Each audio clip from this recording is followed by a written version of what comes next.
Waalaikumsalam warahmatullahi Waalaikumsalam warahmatullahi wabarakatuh. Oke, kita ketemu lagi nih teman-teman gitu ya. Seperti biasa jadwal kita yang enak banget buat tidur siang gitu ya. Tapi kita harus kuliah teori, pemrograman lagi gitu ya. Jadi memang rada butuh effort. Oke, walaupun tadi Baca sempat nanyain gitu ya. Apa namanya? Kita ada kuliah apa enggak gitu ya, ada kelas apa enggak gitu ya. Nah, kalau kosong, kalau nggak kepaksa tuh teman-teman, nyari penggantinya yang males gitu ya. Nanti ya kalau bisa semua, kalau enggak ya. Kayak kemarin kan mungkin ada beberapa yang nggak bisa gitu ya teman-teman ya. Karena jadwalnya mungkin beda-beda nih. Bagian kan di kelas ini juga mungkin nggak semuanya dari kelas ini gitu ya. Ada beberapa yang teman-teman transfer gitu ya. Ada beberapa teman-teman yang mungkin dari angkatan sebelumnya belum menempuh mata kuliah ini, jadinya baru semester ini, baru tahun ini ngambil mata kuliah ini. Nah, jadwalnya juga beda gitu ya teman-teman. Jadi kita usahain kalau nggak kepaksa sih nggak kosong gitu ya, kecuali memang terpaksa ya mau nggak mau gitu ya teman-teman ya. Karena kita ketemu di jadwal kita seperti biasa gitu ya. Nah, hari ini teman-teman, kalau minggu kemarin gitu ya, di pengganti hari Kamis sih teman-teman kita bahas tentang full stack developer gitu ya. Nah, mulai minggu ini kita akan mulai bahas tentang desain pattern nih teman-teman, pelan-pelan gitu ya. Kita akan bahas desain pattern itu seperti apa gitu ya, kenapa sih harus ada desain pattern dan lain sebagainya. Sebelum nanti kita implementasikan realnya nih teman-teman ke dalam aplikasi yang mau kita develop. Kan ceritanya nanti setelah UTS gitu ya, setelah UTS kita mulai develop real apps nih teman-teman. Kita pakai clean code gitu ya. Nanti akan kita terapkan salah satu framework untuk develop apps-nya. Mungkin nggak cuma satu gitu ya. Ada berapa framework yang kita implementasikan mulai dari planning sampai nanti finishing sampai testing gitu ya dan lain sebagainya. Mungkin beberapa framework bisa juga kita implementasikan satu framework aja. Nanti kita lihat kondisinya ke depannya seperti apa. Gitu ya. Ceritanya begitu. Nah, sambil nunggu database-nya teman-teman, karena kan ceritanya database-nya masih ERD tuh ceritanya, atau sudah ganti cerita lagi? Masih ERD Bu, ya. Oh, masih ERD gitu ya. Jadi ceritanya masih di situ gitu ya teman-teman ya. Ini belum move on ke metode yang lain. Karena ERD juga cukup rumit teman-teman, masih peritilannya banyak juga gitu ya. Daripada nanti kita taunya cuma setengah jalan, endingnya malah rancangannya jadi nggak benar juga, gitu, malah repot juga. Karena itu tadi teman-teman, ERD teknik perancangan basis data tuh harus teman-teman pelajari, harus teman-teman pahami banget ya. Karena itu nyawanya sistem teman-teman, nyawanya aplikasi itu di database. Database-nya salah, pasti sistemnya salah, pasti. Bisa dipastikan gitu ya, karena sistem itu kan hanya menyajikan data teman-teman, menyajikan data atau menyajikan informasi dari database. Jadi kalau database-nya salah, pasti aplikasinya salah. Sekalipun aplikasinya nggak ada bug gitu ya, 100% berfungsi sempurna gitu ya teman-teman ya, nggak ada error sama sekali gitu ya. Kesalahan logik juga nggak ada, kesalahan proses bisnis juga nggak ada, tapi kalau datanya salah, pasti salah. Gitu. Jadi ya harus rada konsentrasi di basis data ya. Ceritanya begitu teman-teman. Oke, jadi hari ini teman-teman, nah, biar saya nggak ngomong lama-lama loh. Kayak kemarin loh, ceritanya 60 menit maksimal, ternyata sampai selesai. Ya. Bahkan lebih dari selesai. Nah, hari ini biar nggak terlalu berat nih materinya teman-teman. Jadi nanti desain pattern nih, saya pecah-pecah nih teman-teman. Nggak satu hari ini saya bahas semuanya gitu ya. Mungkin saya pecah menjadi beberapa pertemuan teman-teman, karena desain pattern tuh cukup banyak gitu ya. Basic desain patternnya itu cukup banyak gitu ya. Supaya nanti kita pemahamannya juga lebih gampang nih teman-teman. Jadi nanti saya pecah-pecah aja. Minggu depan kita masih bahas desain pattern tapi kategori yang beda gitu ya. Jadi hari ini kita bahas kategori yang ini, minggu depan kita bahas kategori yang ini, minggu depan lagi kita bahas kategori yang beda. Jadi saya pecah-pecah kayak gitu biar lebih gampang dipahami deh. Oke, sudah pada makan siang tuh ceritanya? Belum Bu, belum. Dari tadi ngapain gitu ya? Udah Bu. Udah. Nyari aman gitu ya, udah. Padahal selesai kuliah jam berapa? 12.20 toh. Terus 12.20 sampai 13.20 ngapain? Kerjain tuh. Rebahan Bu. Rebahan gitu ya. Kayaknya lebih penting rebahan daripada makan. Karena kuliah selanjutnya butuh energi lebih gitu ya. Oke teman, biar nggak terlalu lama gitu ya. Biar nanti bisa rebahan lagi gitu ya. Berarti harusnya nih yang tadi rebahan nih nyawanya sudah ke charging gitu ya. Sudah yang awalnya 50% sekarang sudah 80%. Kan fast charging. 1 jam tuh lumayan loh, teman-teman. Oke, teman-teman. Untuk resume praktikum kemarin saya sudah jelasin belum ya, teman-teman ya? Kalau yang dimasukkan hanya form login. Oh, udah. Oke. Karena tadi saya kelupaan nih, yang belum saya sampaikan tuh kelas ini apa kelas sebelah ini ya, F02. Oke, berarti aman lah teman-teman ya. Nah, kita langsung masuk materi aja teman-teman. Semoga hari ini kita nggak sampai selesai gitu ya. Saya akan bahas seefisien dan efektif mungkin teman-teman, biar nggak terlalu lama gitu ya. Nah, ceritanya teman-teman hari ini kita mulai bahas tentang desain pattern gitu ya. Jadi desain pattern itu apa sih? Kalau kita pahami tentang definisinya nih teman-teman. Jadi desain pattern itu sebenarnya adalah sebuah pola teman-teman. Pola atau mungkin kalau kita, jadi gini, ketika kita mengembangkan sebuah aplikasi itu teman-teman. Jadi kan kita mau bikin aplikasi nih gitu ya. Nah, kadang ketika kita mendevelop dalam sebuah aplikasi itu ada masalah yang terjadi berulang kali teman-teman. Masalah yang sama terjadi berulang kali gitu ya. Nah, ketika kita tidak menerapkan desain pattern tertentu teman, maka setiap kali ada masalah kita harus menyelesaikannya satu-satu. Masalah yang A gitu ya, A dan B ini sama nih teman-teman. Ya, jadi cloning lah ibaratnya, copy paste gitu ya. Masalah A dan B ini sebenarnya sama nih, sama-sama masalah. Penyelesaiannya sama, caranya sama nih. Nah, ketika kita tidak menerapkan desain pattern teman-teman, maka kita harus menyelesaikan masalah A, kemudian kita ulang lagi penyelesaian masalah untuk masalah B, walaupun polanya sama, walaupun masalahnya sama. Ya, jadi kan kita kerjanya jadi nggak efisien banget teman-teman. Nanti ada masalah C, masalahnya sama nih sebenarnya, A, B, C ini sama. Nah, untuk menyelesaikan masalah C, karena kita nggak pakai desain pattern, kita nyelesain lagi dari awal lagi. Dari mulai step 1 sampai step 10 kita tulis lagi gitu ya. Nanti masalah D, masalahnya sama lagi, kita tulis lagi step 1 sampai 10. Itu kalau nggak kita implementasikan desain pattern kayak gitu teman-teman.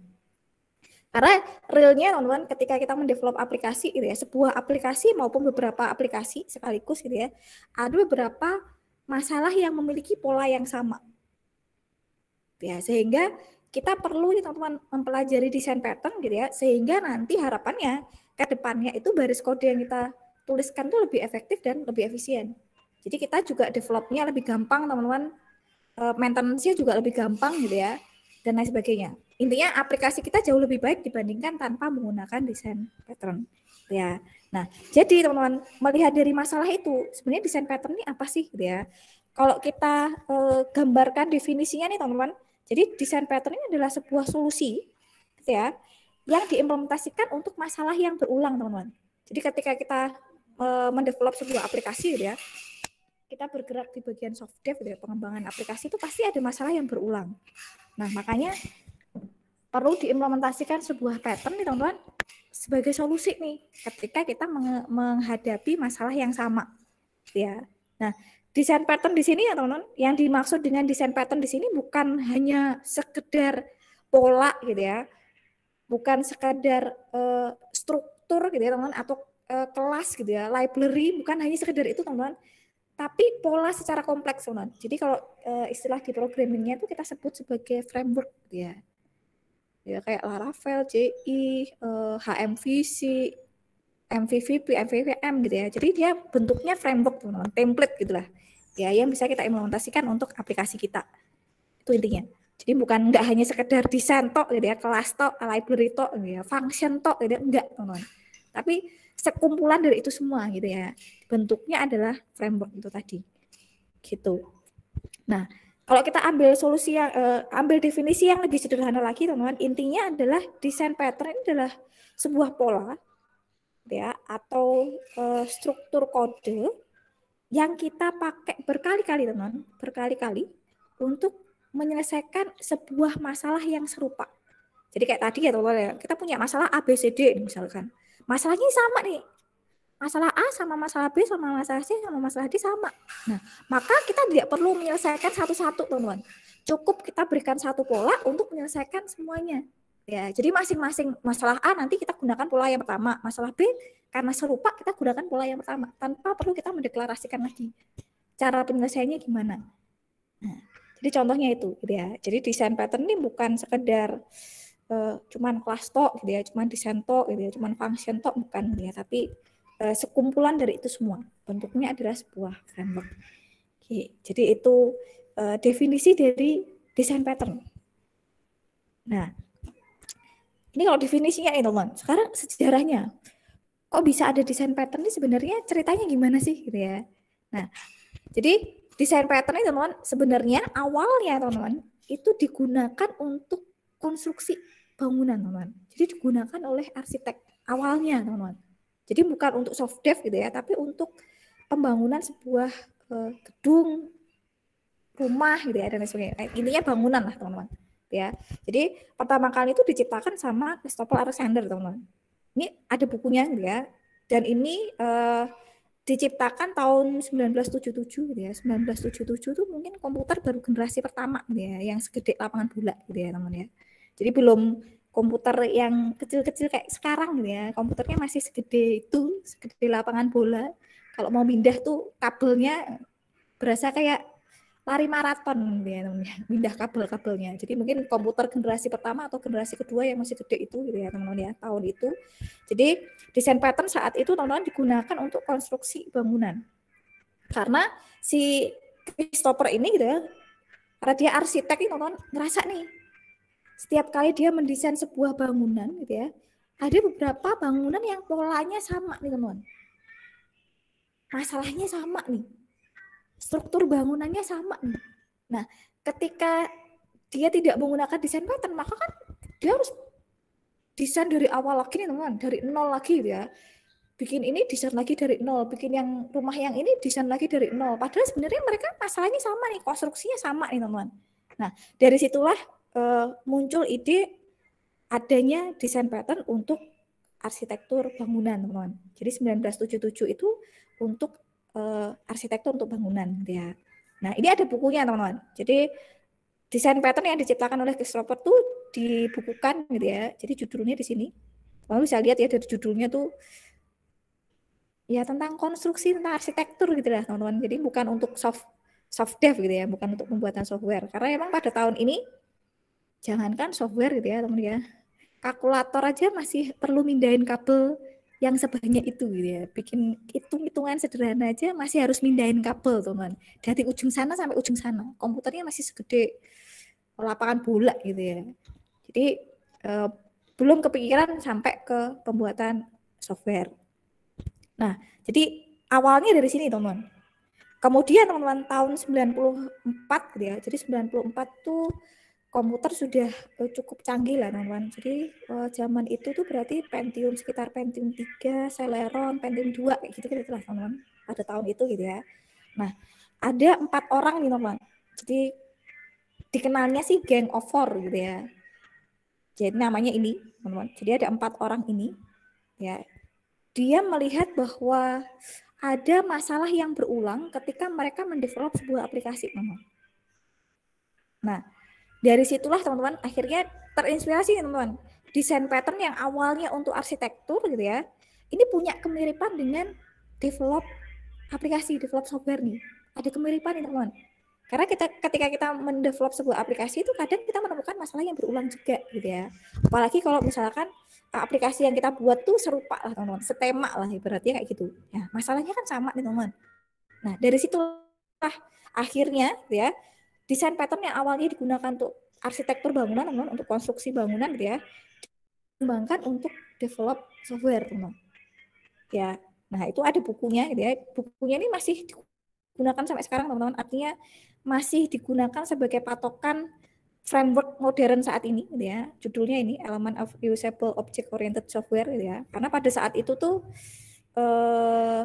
awal mula adanya object oriented programming, teman. Jadi awal mulanya tahun 90-an itu awal mula adanya konsep OOP gitu ya, object oriented programming. Jadi di situ, nah di bukunya itu ada 23 pola, teman-teman, untuk menyelesaikan masalah di bagian software gitu ya, yang menerapkan object oriented programming gitu. Nah, dari situlah teman-teman, dari tahun 94 itulah karena bukunya maksudnya karena pengembang software saat itu menerapkan pola yang ada di buku ini ternyata hasilnya baik nih teman, software pengembangan softwarenya bisa dilakukan dengan lebih cepat, lebih efisien juga, nggak butuh waktu lama gitu ya teman ya, karena masalah yang berulang cukup diselesaikan dengan satu solusi gitu ya, dan bisa dipakai berkali-kali gitu ya. Nah dari situlah akhirnya banyak perusahaan soft dev teman-teman yang menerapkan desain pattern. Yang awalnya mereka natif gitu ya teman-teman ya, benar-benar dibangun dari awal per kode gitu ya, akhirnya menerapkan desain pattern. Nah makanya dari situlah teman-teman saat ini gitu ya, banyak sekali desain pattern modern yang bisa kita implementasikan ketika kita ingin mendevelop sebuah aplikasi. Jadi mulai dari planningnya gitu ya, sampai dengan implementasi teman-teman, itu ada desain pattern yang bisa kita implementasikan. Ya, nggak hanya pada saat kita develop aja, tapi selain itu juga ada pattern-pattern yang bisa kita gunakan. Gitu. Itu ceritanya begitu teman-teman. Jadi sudah cukup lama ini 1977. Kayaknya teman-teman direncanakan aja belum gitu ya. Sama, saya juga gitu ya. Jadi cukup lama teman-teman sejarahnya gitu ya. Nah, kemudian teman-teman mengingat desain pattern banyak digunakan gitu ya, berarti kan mesti ada pertanyaan nih teman-teman. Terus pentingnya apa sih? Kenapa sih kita harus pakai desain pattern ya? Kalau nggak pakai desain pattern bisa apa enggak? Nah, pertanyaan kan pasti muncul seperti itu teman-teman. Kayaknya ribet deh pakai desain pattern, mending natif aja deh, mulai dari nol gitu ya. Benar-benar kita building sendiri ini tanpa ada desain pattern apapun yang kita gunakan nih gitu ya. Kan bisa aja nih teman-teman kita bikin aplikasi seperti itu gitu ya. Jadi kita bikin aplikasi yang benar-benar ya kita buat suka-suka kita ya, nggak perlu ada desain pattern macam-macam gitu ya. Kan aplikasinya tetap bisa jalan. Ya. Cuman kan permasalahannya teman-teman, apakah kodenya efisien? Apakah performanya baik? Bagaimana dengan limit memori yang digunakan? Memorinya berapa nih yang dia pakai ketika kita tidak menerapkan desain pattern? Ya. Maka pentingnya desain pattern ini teman-teman adalah yang pertama gitu ya. Walaupun kita mungkin belum tahu nih teman-teman desain pattern itu apa sih gitu ya. Kayak gimana sih bentuknya gitu ya. Atau mungkin teman-teman sudah pernah pakai tapi nggak sadar. Di pemrograman dasar kemarin sudah menerapkan nih, cuman nggak sadar nih kalau sudah pernah pakai ya. Karena kadang kayak gitu juga teman-teman. Kita pernah tahu polanya kayak gini tapi nggak ngerti namanya gitu ya. Nggak ngerti kalau itu adalah sebuah desain pattern. Gitu. Nah, jadi contohnya gini teman-teman. Ketika kita menerapkan desain pattern gitu ya, salah satu pentingnya adalah si desain pattern ini kan sudah diuji coba gitu ya teman-teman ya, maksudnya sudah terbukti kehandalannya karena sudah digunakan oleh banyak soft dev gitu ya, perusahaan soft dev gitu ya, sehingga dia sudah teruji nih teman-teman untuk menyelesaikan masalah-masalah umum di bagian pengembangan software ya. Nah, prinsip yang digunakan teman-teman adalah object oriented, jadi bukan terstruktur seperti pemrograman jadul gitu ya teman-teman ya. Jadi kalau zaman dulu tuh pemrogramannya terstruktur sekali teman-teman. Kalau sekarang kan sudah berbasis object oriented gitu ya. Nah, maka dengan adanya desain pattern, apapun teman-teman, desain pattern yang sekarang muncul gitu ya, baik itu desain pattern yang baru maupun desain pattern yang lama, semuanya sudah menerapkan object oriented teman-teman. Jadi tidak ada desain pattern yang tidak menerapkan object oriented, semuanya menerapkan ya.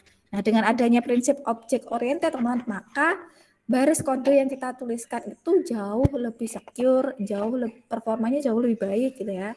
Kemudian jauh lebih efisien. Ya, karena object oriented itu OOP itu ibaratnya sama kayak apa ya? Maksudnya memiliki struktur atau pola yang sama kayak kehidupan kita sehari-hari.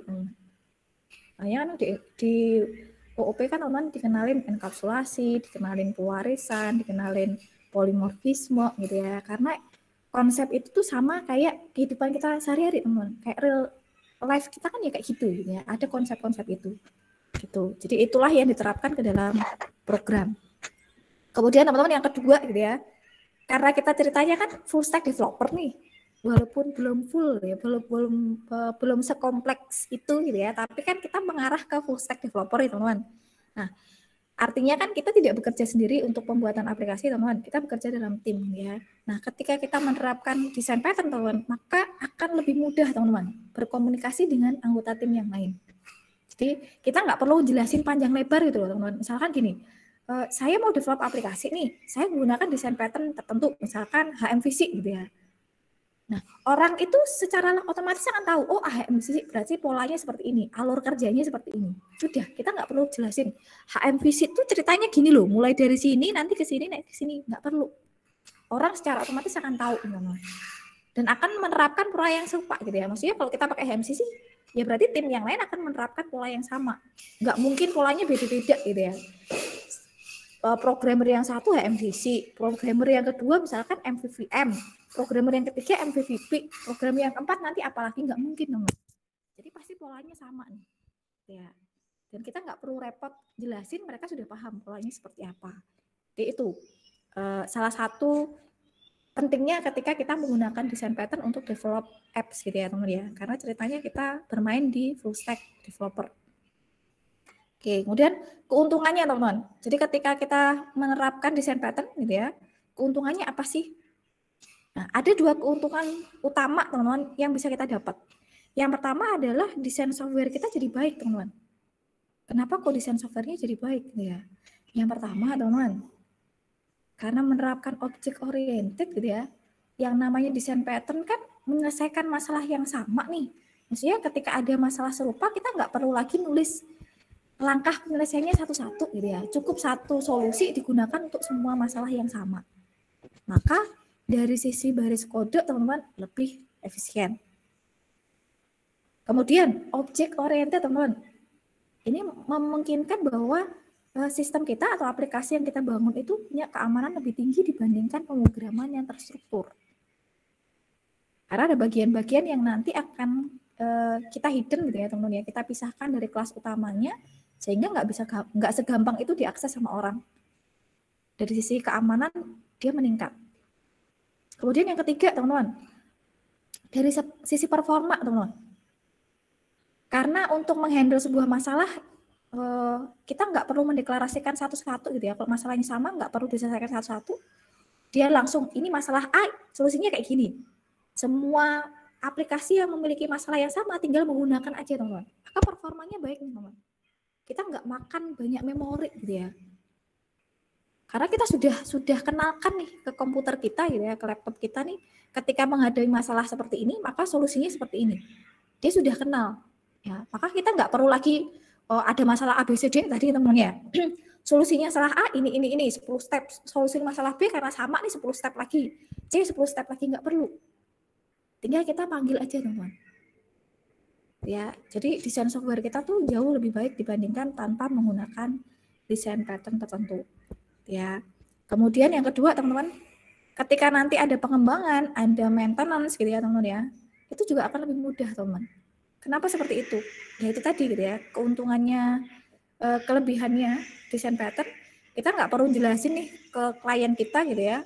Kan biasanya perusahaan tuh punya tim IT sendiri ya teman-teman ya. Ketika mereka sudah punya software gitu ya, di instansi tersebut atau di perusahaan tersebut, biasanya mereka sudah punya tim IT.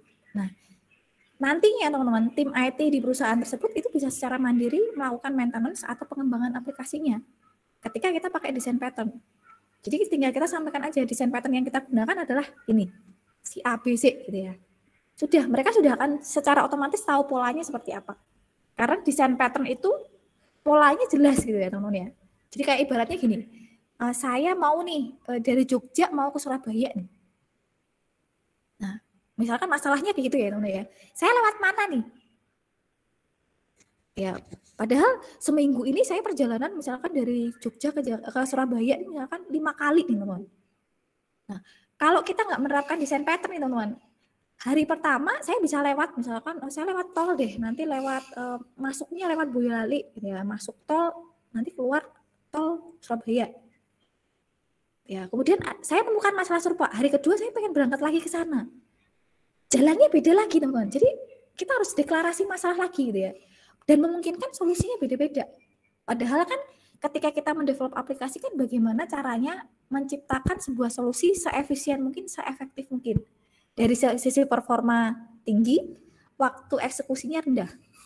Kan kayak gitu ya goal-nya ketika kita develop aplikasi gitu ya. Nah, dengan kita menciptakan pattern itu teman, ya sudah pasti nih ketika saya pengen dari Jogja ke Jakarta, dari Jogja ke Surabaya gitu ya, berarti ya udah yang paling efisien adalah kita lewat masuk tol lewat Boyolali gitu ya, karena Jogja belum ada tolnya gitu ya. Masih on progress kayaknya ininya. Jadi kita masuk lewat Boyolali nih teman, karena Jogja ke Boyolali itu jaraknya nggak terlalu jauh daripada kita masuk pintu tol Solo misalkan. Lebih cepat ke Boyolali, nanti Boyolali langsung ke Surabaya, langsung exit tol Surabaya ya. Itu lebih efisien. Maka ketika kita menemukan masalah yang sama teman-teman, saya menemukan masalah, saya mau ke Surabaya, nah, maka pola yang saya gunakan akan sama. Dan itu sudah teruji, sudah yang paling efektif dan yang paling efisien. Ya. Nah sama nih teman, ketika kita bermain dengan maintenance gitu ya, dia mau ngembangin, kan polanya sudah ada nih teman. Polanya kayak gini loh, maka ketika dia mau nambahin fitur baru, atau dia mau update yang lainnya gitu ya, misalkan update datanya, dia sudah tahu nih polanya seperti ini. Gitu. Jadi itu keuntungannya desain pattern. Gitu. Nah, di desain pattern sendiri teman-teman, itu ada 3 kategori teman-teman. Jadi dalam desain pattern itu terbagi menjadi 3 kategori utama, teman-teman. Yang pertama adalah creational design pattern, gitu ya. Nah, creational design pattern ini kalau kita lihat dari definisinya, gitu ya, teman-teman ya. Jadi creational design pattern ini menyediakan mekanisme pembuatan objek untuk meningkatkan fleksibilitas, teman-teman, ya. Dan reusable code, teman-teman. Jadi kalau misalkan kita ya tadi gitu ya, saya sudah sediakan masalah nih dari Jogja ke Surabaya itu lewatnya situ, ya sudah kita pakai itu terus. Setiap kali kita mau ke Surabaya, jalan yang kita pakai itu gitu ya, kita nggak perlu deklarasikan jalan-jalan yang lainnya. Ya itu yang paling cepat, yang paling efisien, paling efektif gitu ya. Ya jalannya itu gitu ya. Maka contoh dari creational design pattern ini sampelnya kayak gitu teman-teman. Jadi dia menyediakan mekanisme pembuatan objek, ya. Untuk meningkatkan fleksibilitas dan reusable code ya. Nah, kemudian yang kedua teman-teman ada structural design pattern. Nah, struktural ini teman-teman dia menjelaskan gitu ya, bagaimana cara membuat objek dan kelas teman-teman untuk menjadi struktur yang lebih besar. Ya, tapi tetap nih teman-teman dengan catatan strukturnya tetap fleksibel gitu ya, tetap stabil teman-teman, tetap efisien gitu ya. Bukan berarti dia jadi besar nantinya jadi banyak sampahnya gitu ya. Itu enggak teman-teman. Jadi tetap efisien, tetap fleksibel gitu ya. Kemudian ada behavior design pattern nih teman-teman. Jadi kalau behavioral design pattern ini kaitannya sama komunikasi antar objek gitu ya. Jadi bagaimana sih caranya menjaga komunikasi antar objek yang efektif gitu ya. Tapi tetap nih masing-masing objek tuh punya tanggung jawabnya sendiri-sendiri. Jadi si objek A ini tanggung jawabnya apa? Tugasnya apa nih? Ya, si objek B tugasnya apa? Objek C tugasnya apa gitu ya. Jadi behavioral design pattern tuh menjaga komunikasi antar objek teman-teman, tapi tetap tugas dan tanggung jawabnya diselesaikan masing-masing objek. Gitu. Nah, untuk pertemuan kali ini teman-teman ya, kita akan bahas satu-satu nih teman-teman untuk desain patternnya. Nah, kita akan fokuskan di bagian creational design pattern teman-teman. Jadi untuk struktural dan behavioral nanti kita akan bahas selanjutnya gitu ya. Jadi kita fokus di bagian creational design pattern ya. Jadi dia pola yang menyediakan mekanisme pembuatan objek ya dan reusable code. Intinya itulah creational design pattern. Nah, di dalam creational design pattern ini teman-teman ada 5 macam pola atau struktur di dalamnya nih teman-teman. Jadi yang pertama ada factory method, yang kedua ada abstract factory, yang ketiga ada builder teman-teman, yang keempat ada prototype, dan yang kelima nih singleton. Nah yang cukup terkenal nih singleton, builder nih kayaknya teman-teman mungkin sering dengar gitu ya ketika ngomongin desain pattern nih, karena 2 pola ini nih populer teman-teman digunakan gitu ya, singleton dan builder gitu ya. Walaupun pattern yang lain tuh ya perlu kita pelajari juga nih teman-teman. Karena ada beberapa framework yang saat ini teman-teman, framework yang baru yang sering kali digunakan untuk pengembangan software nih, perpaduan dari beberapa desain pattern. Jadi nggak cuma satu gitu ya, tapi ada beberapa desain pattern yang dia gunakan. Itu. Nah kita akan bahas satu-satu gitu ya teman-teman ya. Nah supaya gampang nih teman-teman, saya akan langsung ke websitenya gitu ya. Linknya sudah saya sediakan nih teman-teman. Jadi di sini tinggal teman-teman klik aja gitu ya. Biar jelas gitu ya. Masalahnya apa sih? Kenapa? Polanya gimana sih desain pattern ini? Dan biasanya digunakan untuk masalah yang seperti apa gitu ya. Kita langsung bahas satu-satu aja teman-teman. Oke, jadi saya langsung ke bagian ini. Linknya sudah ada di modul gitu ya teman-teman ya, nanti tinggal teman-teman klik aja. Karena biasanya referensi untuk desain pattern yang saya gunakan ini gitu ya teman-teman ya, walaupun mungkin banyak website yang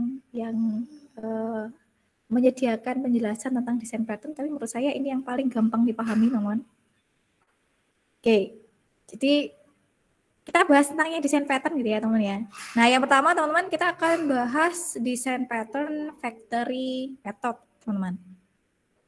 Oke, nah, factory method ini apa sih gitu ya? Ya, jadi factory method ini adalah sebuah pola teman-teman, pola desain dalam kategori kreasional gitu ya, yang menyediakan interface teman-teman untuk membuat sebuah objek di dalam superkelasnya teman-teman. Tapi mengizinkan subkelasnya untuk mengubah objeknya yang akan dia buat ya. Jadi subkelasnya ini boleh ubah nih teman-teman objeknya. Jadi walaupun sudah dibuat di superkelasnya, si subkelasnya gitu ya, itu boleh mengubah nih objek yang sudah dibuat tadi ya. Nah, contohnya gini teman. Ini kalau kita lihat nih ada perusahaan logistik lah gitu ya. Jadi sampelnya gini teman, kita langsung ke problemnya aja gitu ya. Contohnya gini, karena ini ceritanya perusahaan logistik gitu ya teman ya.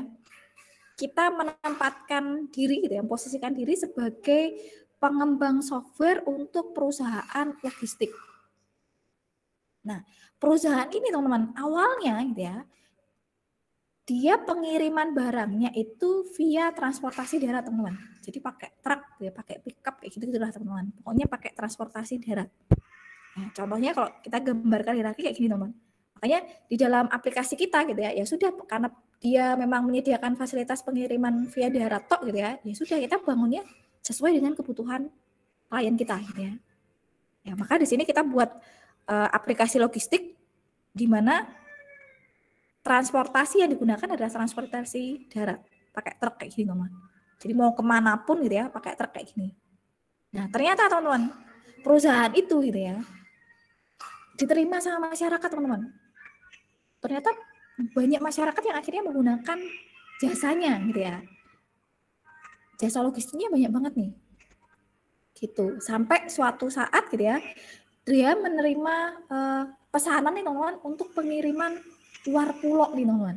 Jadi ibaratnya kita di Indonesia gitu ya, yang awalnya cuman 10 aja nih, misalkan di Jawa tok gitu ya teman-teman ya, dari Surabaya sampai Jakarta gitu ya, dari ujung sampai ujung gitu ya. Nah, ternyata teman-teman, sekarang nih karena permintaannya makin banyak gitu ya, dia dikenal makin banyak orang, banyak permintaan pengiriman antar pulau. Nah, padahal kan transportasi yang kita gunakan transportasi darat nih teman, pakai truk ya, pakai pickup gitu ya. Nah, masa pickupnya suruh nyelam ke laut kan nggak mungkin nih teman. Nah, maka ada nih teman-teman request dari perusahaan logistik di mana dia menggunakan mode transportasi yang beda nih teman. Contohnya kalau di sini ada transportasi laut nih teman. Nah, si perusahaan ini gitu ya, perusahaan yang memiliki bergerak di bagian logistik untuk transportasi laut gitu ya. Dia pengen nih teman-teman join dengan perusahaan kita. Jadi kayak merger gitu lah teman-teman gitu ya. Nah, sehingga kan perlu nih teman-teman ada perubahan di aplikasi kita yang awalnya transportasi darat tok gitu ya, sekarang tambahan nih ada transportasi laut. Nah, padahal aplikasi yang kita sediakan hanya untuk transportasi darat tok. Nah, ini kan jadi masalah nih teman-teman. Terus gimana nih? Solusinya gimana nih?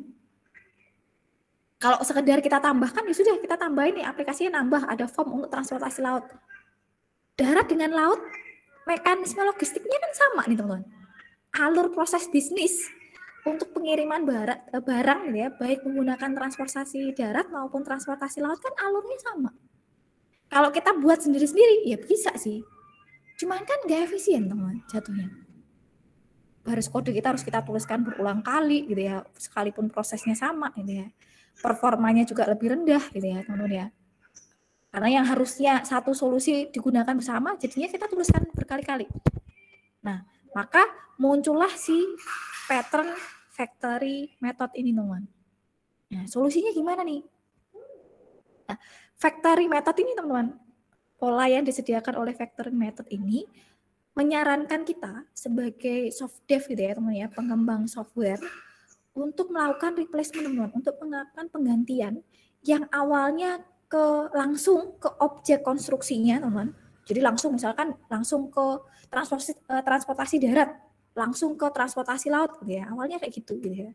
Nah, diganti nih teman. Diganti menjadi pemanggilan spesial.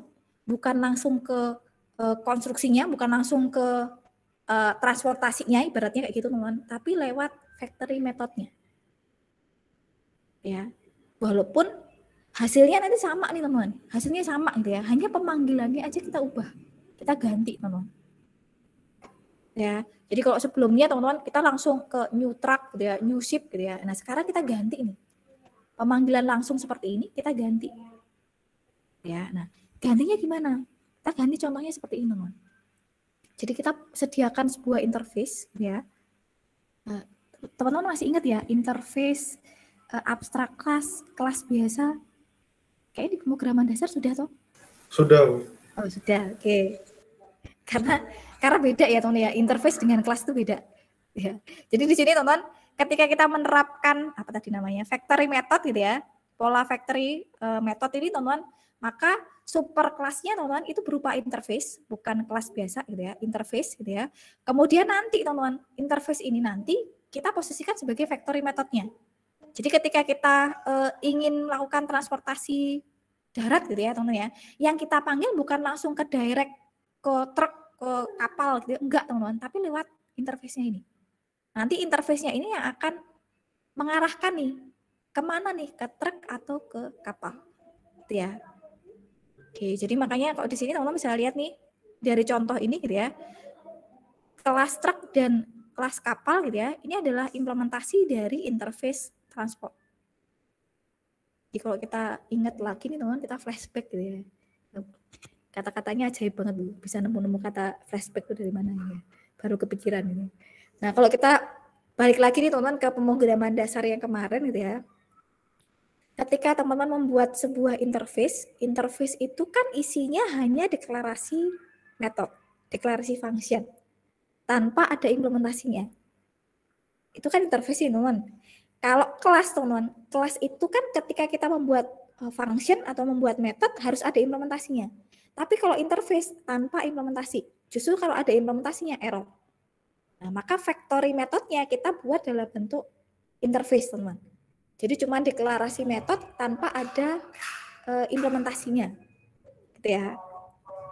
Oke, jadi contohnya kayak gini teman. Ya, implementasinya ada di subkelasnya gitu ya. Jadi superkelasnya adalah interface, subkelasnya adalah kelas biasa, gitu ya. Yang intinya subkelasnya ini mengimplementasi metode atau function yang ada di bagian interface. Gitu, itu sampelnya teman-teman. Jadi nanti hasilnya seperti ini. Di bagian logistik app, interface-nya adalah transport, nanti dia ngarahin ke transportasi darat atau ke transportasi laut. Jadi nggak langsung direct ke sini teman-teman, tapi lewat factory-nya. Ya, jadi kalau saya gambarkan ke desain pattern untuk framework gitu ya, framework untuk develop apps sih teman-teman, ini ada framework namanya Data Access Object teman-teman, DAO gitu ya. Itu sebelum MVC. Sebelum MVC itu ada DAO dulu teman-teman. Nah, salah satu pattern yang diterapkan dalam DAO itu atau Data Access Object-nya adalah si factory method ini teman-teman. Ya, jadi intinya itu. Nah, misalkan nanti dia ada pengembangan lagi teman-teman, nggak cuman darat sama laut, ada udara nih. Nggak cuman antar pulau, sekarang udah antar negara. Kalau lewat kapal kelamaan ya. Nah, maka ada lagi nih transportasi udara nih, via udara teman-teman, supaya proses pengirimannya lebih cepat gitu ya. Maka kita dengan gampang nih teman-teman, menambahkan aja. Kan yang kita panggil di bagian transportnya, factory-nya teman-teman, bukan langsung ke direct sini gitu ya. Jadi kita bisa tambahin nih subkelasnya lagi untuk transportasi udara dan seterusnya. Gitu ya. Di aplikasi nggak akan ada masalah teman-teman. Gitu ya, karena dipanggil bukan langsung ke sini tapi lewat factory-nya. Jadi mau ditambahin mode transportasi yang aneh-aneh gitu ya, yang lain-lain, mau digital misalkan pakai teleport gitu ya teman ya. Jadi langsung kilat gitu ya. pakai pintunya Doraemon ya barangkali. Nah itu tinggal kita nambahin aja subclass-nya teman-teman. Ya, tanpa harus melakukan perubahan di dalam aplikasi.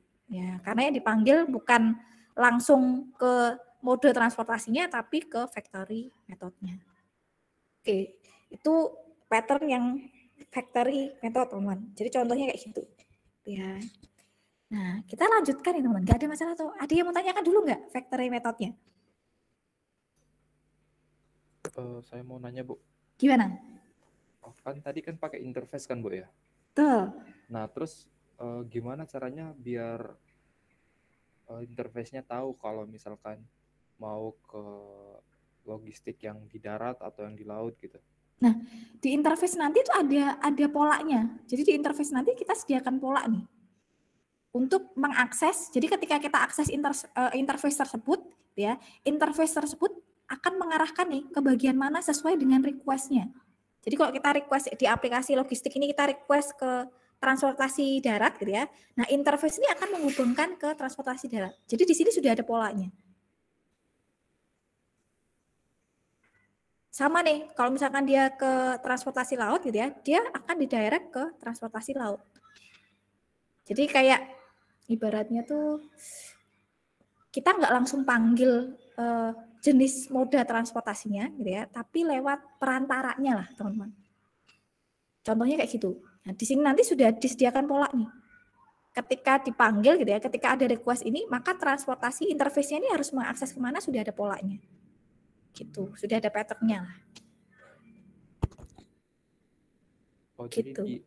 jadi di ininya Bu, di interface-nya udah ada algoritmanya ya Bu ya? Buat betul. Kalau misalkan ke darat ini, kalau ke laut ini gitu. Betul. Jadi kalau interface itu teman-teman, jadi kan sebenarnya kalau factory method gitu ya, kalau saya contohkan ke baris kode ya teman-teman ya, maksudnya ke data akses objek tadi gitu ya. Jadi misalkan kita mau akses nih teman-teman interface A nih misalkan. Nah nanti factory ini langsung akses nih ketika saya ngakses interface A, dia diarahkan ke implement mana nih? Dia sudah ada polanya kayak gitu. Jadi kan ini interface-nya, ini kan implement-nya nih. Nah kan ada request tuh teman-teman dari aplikasinya gitu ya. Saya mau ke transportasi darat misalkan. Nah, dari interface nanti langsung dia ngakses implement untuk transportasi darat. Sudah ada polanya kayak gitu, betul. Oh iya Bu, makasih Bu. Ya, sama-sama. Ada lagi nggak teman-teman? Jadi kita bahas satu-satu ini ya.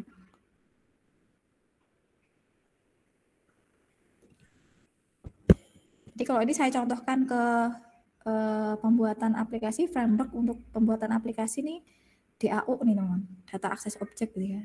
Karena kalau MVC sepertinya factory method, pattern yang ini factory method ini enggak.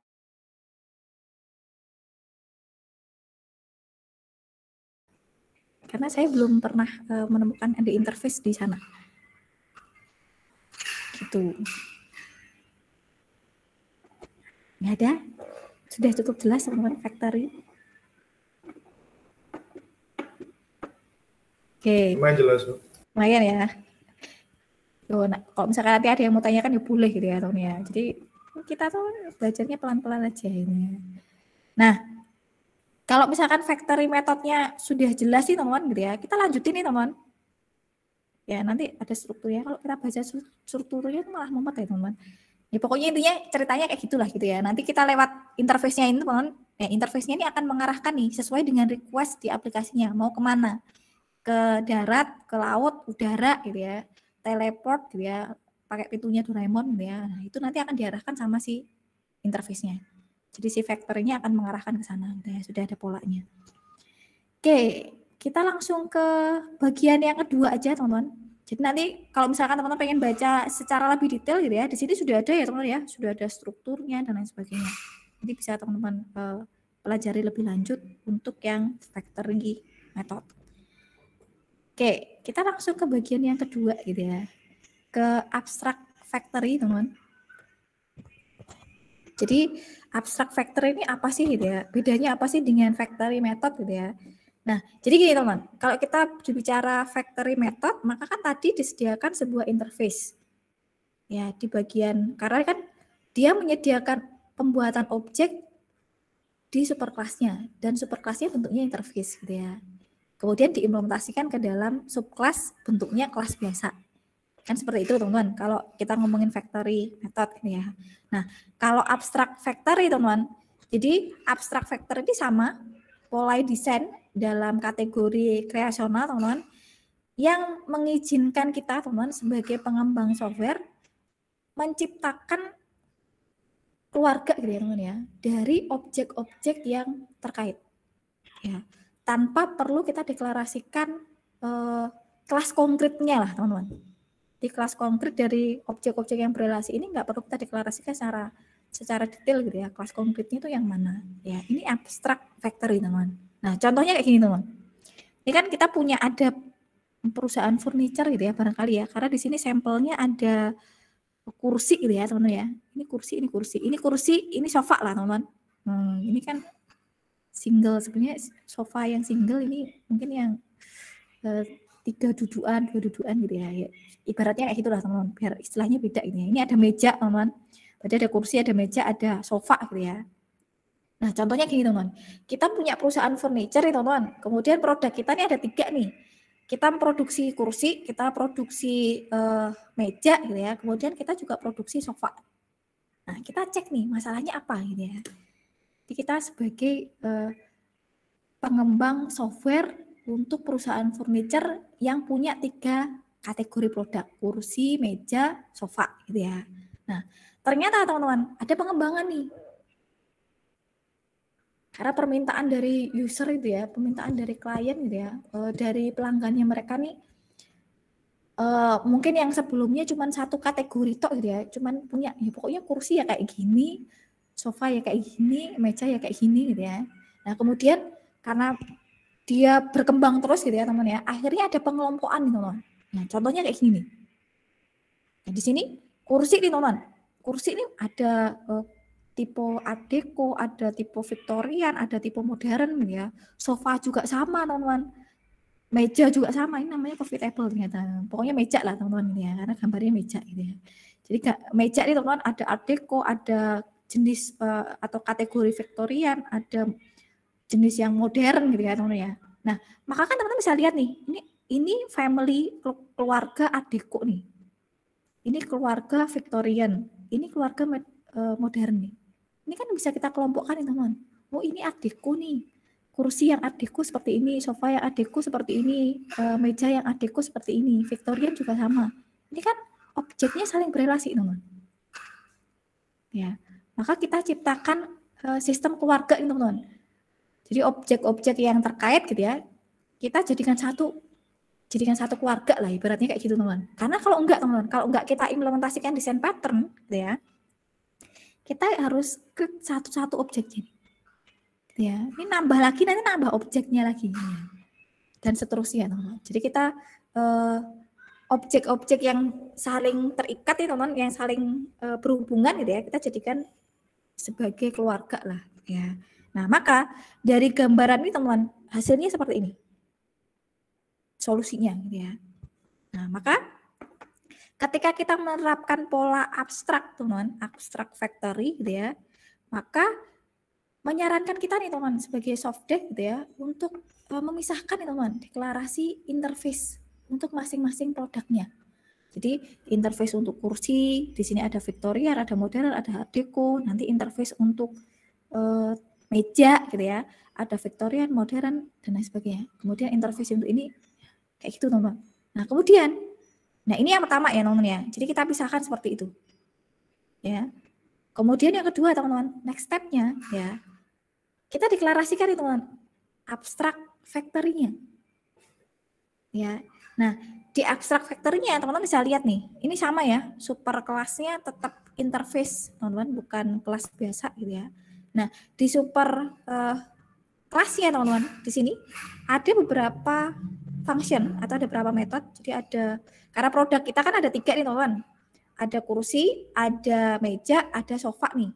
Ya, maka di subkelasnya sama nih. Subkelasnya kita kelompokkan itu berdasarkan keluarganya nih teman. Kan tadi ceritanya kan ada Victorian, ada modern, ada Art Deco gitu ya teman ya. Walaupun di contoh ini cuma ada 2 karena mungkin nggak cukup gitu ya. Nah, contohnya ini ada Victorian, ada modern, teman-teman.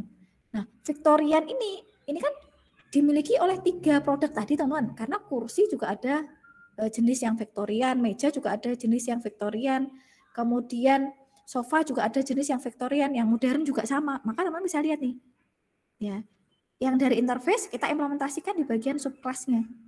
Ya, maka di sini ada grid chair, grid coffee table gitu ya, grid sofa, sama seperti method atau function yang dideklarasikan oleh superclassnya di bagian interface. Ya, maka ketemu nih teman-teman. Ini kan sudah satu family ya. Jadi kan satu keluarga nih teman-teman. Ini Art Deco, ini Victorian, ini modern, baik itu kursi, sofa, coffee table gitu ya, meja gitu ya, sama nih. Ini kan satu keluarga nih. Maka hasilnya seperti ini.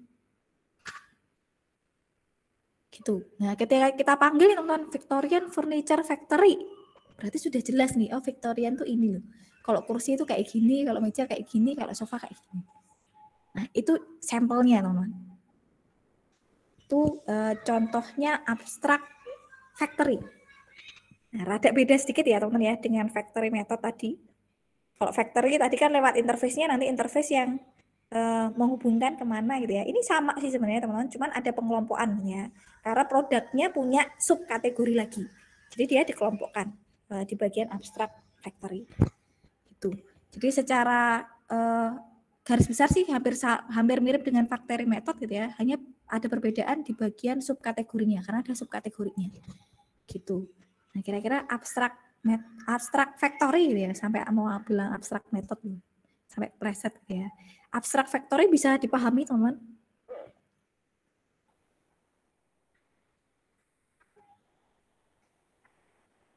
Atau ada yang mau tanyakan dulu?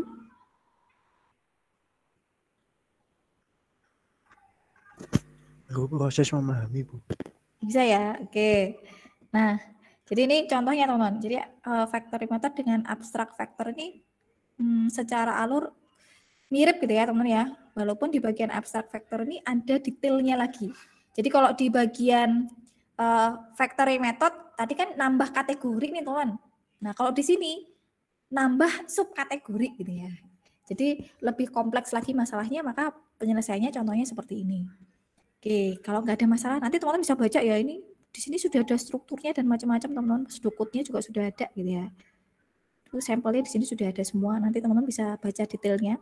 Nah, kita langsung masuk ke bagian builder ini teman-teman. Builder ini salah satu pattern yang kita implementasikan baik di MVC, di DAO, HMVC, MVVP, MVVM gitu ya. Dia menggunakan pattern ini teman-teman. Karena framework yang sekarang tuh nggak cuma satu pola yang diimplementasikan ya teman-teman ya. Ada beberapa pola digabungkan ya. Nah, salah satunya adalah builder ini teman-teman. Jadi pola builder itu teman-teman ini mengizinkan kita untuk membangun sebuah konstruksi yang kompleks teman-teman, tapi selangkah demi selangkah. Jadi bertahap lah teman-teman. Ya, jadi nggak langsung kan ketika kita bikin aplikasi kan kompleks tuh teman-teman, nggak langsung tiba-tiba jadi kompleks gitu ya. Tapi step-stepnya itu jelas teman-teman. Apa yang perlu kita kerjakan itu jelas. Ya. Nah, contohnya teman-teman, contohnya gini. Ini kalau saya gambarkan simpel ya teman-teman, kayak kita mau bangun rumah deh teman-teman. Nah, teman-teman bisa lihat di sini. Kita mau bikin rumah nih.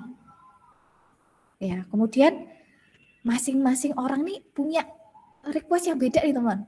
Misalkan saya maunya rumah aja deh. Udah simpel kayak gini, ada temboknya ada 4 gitu ya teman-teman ya. Kalau kita hitung kan 4 sisi ya. Kemudian jendelanya ada 3, pintunya 1, atapnya 1, lantainya 1. Udah, saya maunya simpel kayak gitu aja.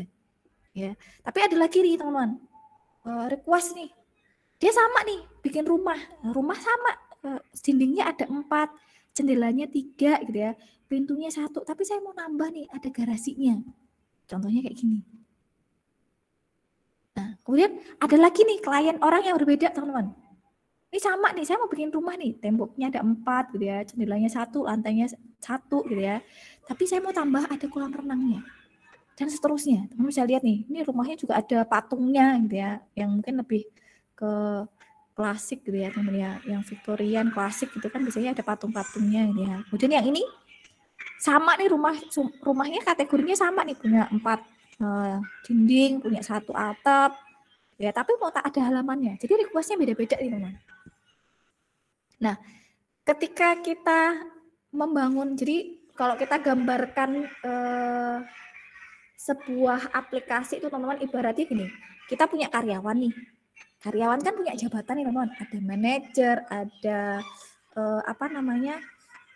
ada staff, ada kepala bagian, ada bendahara, ada macam-macam lah teman-teman. Jadi kalau kita ngomongin perusahaan kan statusnya macam-macam, jabatannya macam-macam. Nah, ibaratnya kayak gitu teman-teman. Ya, nah masing-masing jabatan itu kan punya kriteria yang beda ya teman-teman ya. Jadi misalkan kalau manajer itu dia punya gaji pokok, punya tunjangan, punya tunjangannya macam-macam, ada tunjangan transport, tunjangan ini ya. Sedangkan staff nih nggak punya nih, cuman gaji pokok sama tunjangan makan aja. Misalkan kayak gitu teman-teman. Yang lain nggak ada. Nah kan punya kategori yang beda-beda nih teman-teman. Walaupun sama-sama gaji nih, tapi kan variabel penentunya kan beda-beda nih. Nah contohnya kayak gitu teman-teman, kalau real case-nya gitu ya.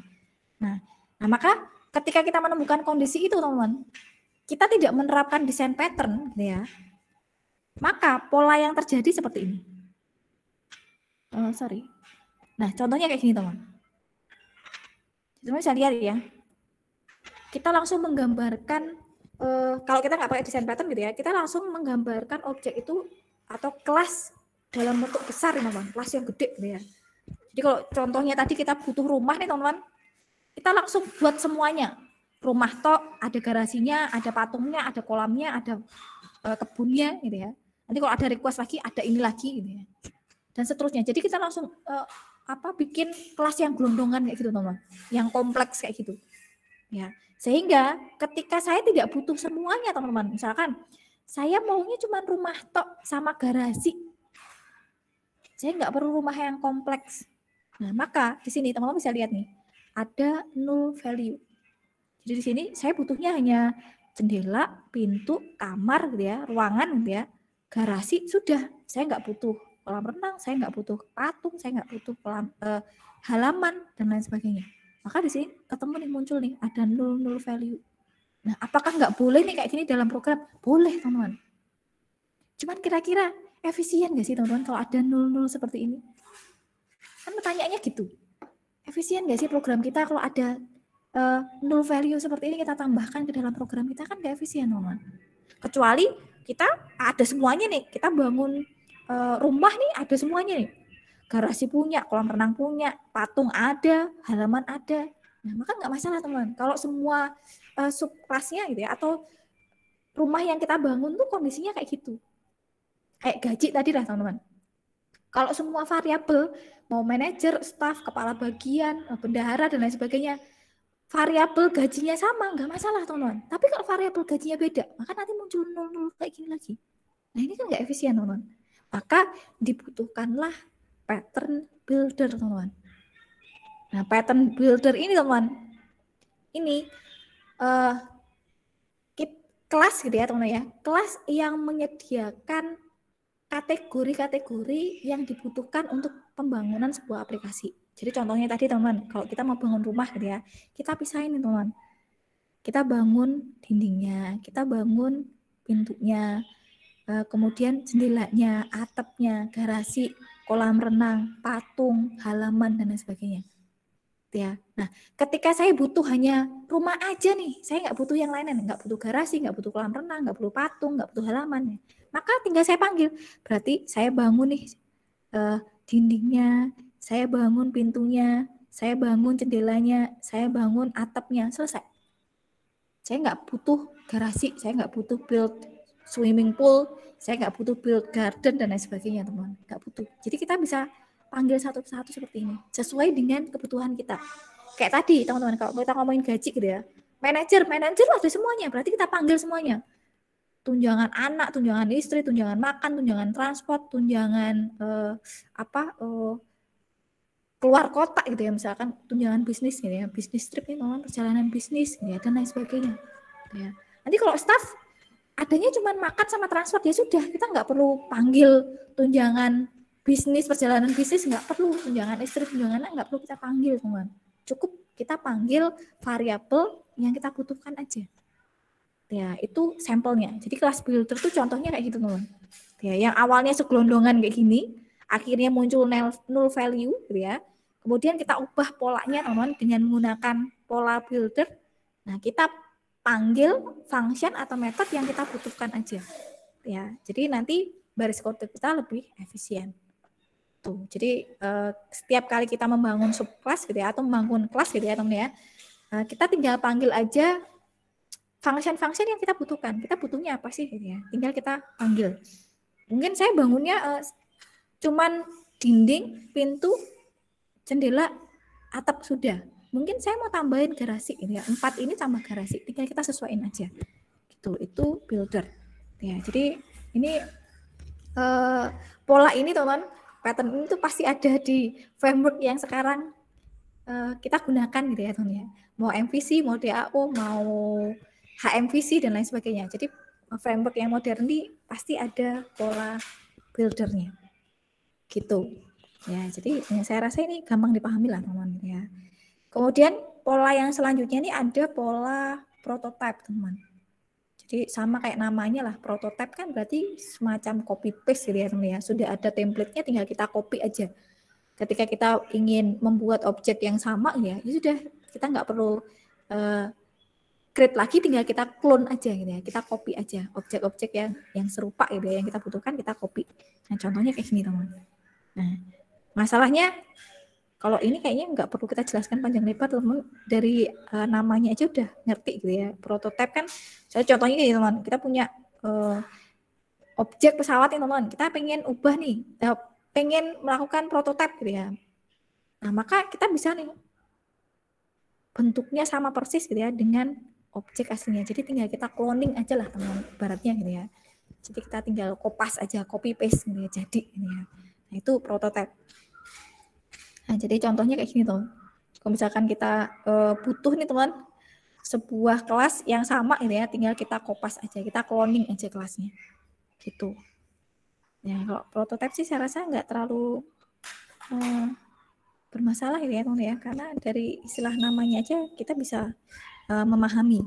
Nah, biasanya teman-teman ini digunakan untuk pattern prototype itu ketika teman-teman menambahkan komponen atau toolbox di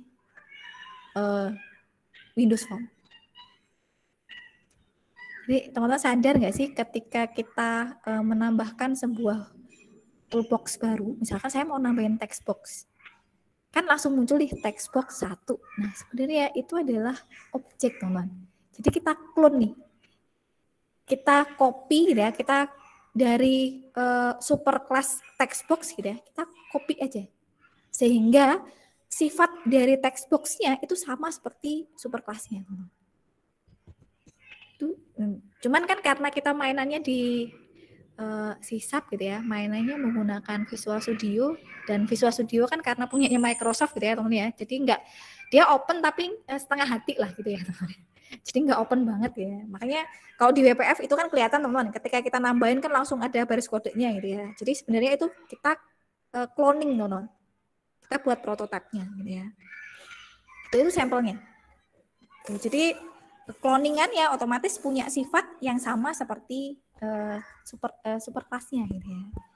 Gitu, itu sampelnya kayak gitulah teman. Prototype kayaknya gampang gitu ya. Nah, kita langsung masuk ke singleton nih teman. Jadi singleton ini populer nih teman, dan pasti diimplementasikan di framework-framework yang sekarang ini teman. Nah, singleton ini apa nih? Saya rasa teman-teman sudah sangat memahami lah. Kalau istilah singleton tuh pasti langsung, oh iya singleton ini kayak pernah dengar gitu ya.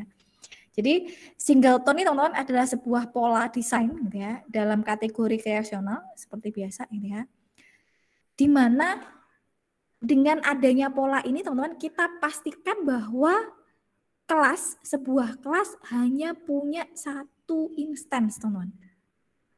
Jadi intinya satu kelas hanya punya satu objek, nggak punya objek yang lainnya. Jadi nggak banyak gitu loh objeknya teman-teman. Jadi satu kelas hanya punya satu objek dan bisa diakses oleh semua kelas. Ya, nah gambarannya kayak gini teman-teman. Jadi dia punya satu, objeknya satu, tapi bisa diakses oleh banyak kelas gitu ya. Nah, ini contohnya di mana sih teman?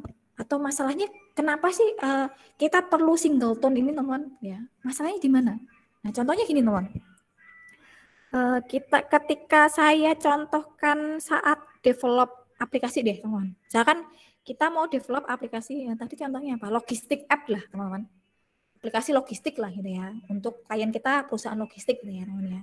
Nah, maka ketika kita membuat aplikasi logistik teman-teman, maka kan kita akan mengkoneksikan aplikasi tersebut ke dalam database logistik. Nggak mungkin database-nya ganti-ganti kan teman-teman. Hari ini database logistik, besok database manajemen apa, besok database apa kan nggak mungkin. Pasti kan itu teman-teman. Aplikasi logistik ya pasti database-nya logistik sesuai dengan aplikasinya. Nggak mungkin hari ini database apa, besok apa ganti-ganti kan nggak mungkin. Ya. Nah, kemudian teman-teman dalam satu aplikasi itu gitu ya, mau form pengiriman lewat transportasi darat, form pengiriman lewat transportasi laut, form loginnya, form menentukan tarifnya gitu ya, atau form menentukan yang lain-lain teman-teman yang digunakan untuk pengolahan datanya gitu ya, karena logistik app kan pasti nggak cuma sekedar ngirim barang selesai gitu ya teman-teman ya, tapi ada data-data yang diolah juga gitu ya, karena ada data-data yang terkait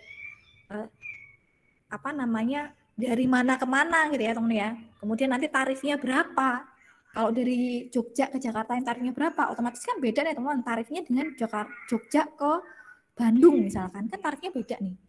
Ya, maka kan perlu ada pengolahan gitu ya teman-teman ya. Nah, seluruh proses yang ada di aplikasi logistik itu kan pasti mengakses ke dalam database logistik.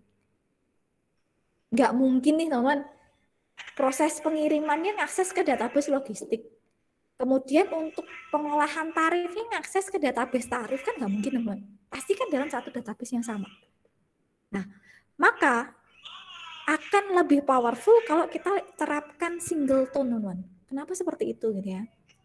Jadi singleton teman-teman satu instance, satu kelas digunakan oleh banyak kelas. Kenapa? Salah satunya adalah kita gunakan pada saat proses koneksi ke database. Kayak contoh algoritma kayak tadi ya teman-teman ya. Jadi kan semua form itu mengakses ke database yang sama. Maka kita tidak perlu menggunakan atau membuat instance berkali-kali teman-teman. Karena database-nya ya pasti itu gitu ya, nggak mungkin ganti. Nah, cukup satu aja. Satu instan aja, satu objek aja digunakan untuk semua kelas. Maka di dalam singleton ini teman-teman dikenal dengan static function atau static method, teman-teman. Mungkin istilahnya beda-beda gitu ya, static function atau static method. Di mana kita tidak perlu mendeklarasikan sebuah objek baru untuk mengakses sebuah kelas. Kita langsung mengakses ke bagian static method atau static function yang dia sediakan. Ya. Nah, salah satunya biasanya digunakan untuk koneksi, teman-teman, untuk nyimpen case user yang login gitu ya. Karena kan untuk semua proses kan usernya ya itu gitu ya, yang login itu ya sudah, kita mau akses form manapun gitu ya, usernya ya itu gitu ya teman-teman ya. Karena biasanya user itu kita simpan teman-teman untuk verifikasi, untuk validasi data. Ya biasanya untuk data-data yang penting itu butuh penyimpanan ID user yang melakukan perubahan data gitu ya teman-teman ya, atau user yang melakukan penginputan data supaya nanti bisa dipertanggungjawabkan teman-teman. Tadi yang inputin siapa nih, kita tahu nih, usernya ini. Nah biasanya pola yang kayak gitu teman-teman, masalah-masalah kayak gitu untuk nyimpen case login gitu ya, atau kalau di ya kayak gitu sih, case login gitulah teman-teman. Kemudian untuk koneksi gitu ya, yang butuhnya cuma satu kali aja, nggak perlu ganti-ganti, itu kita gunakan pola singleton gitu. Nah singleton ini biasanya ditandai cirinya teman-teman adanya static method atau static function gitu ya. Jadi ketika kita mau akses kelasnya teman-teman, itu nggak perlu ada proses instance, karena kan instance itu create object teman-teman, kita buat objek baru ya. Nah dengan adanya static method atau static function, kita bisa langsung akses kelasnya teman-teman, kita bisa langsung akses functionnya tanpa perlu instance gitu. Nah singleton ini masih kita gunakan ya teman-teman ya. Jadi framework yang baru pun ada konsep singleton, dan ini cukup populer teman-teman. Mau di web, desktop, mobile gitu ya, sama aja. Singleton ini powerful sekali untuk digunakan. Oke, hari ini kita sudah bahas gitu ya. Kira-kira teman-teman untuk builder, prototype, singleton, ada yang tanyakan nggak?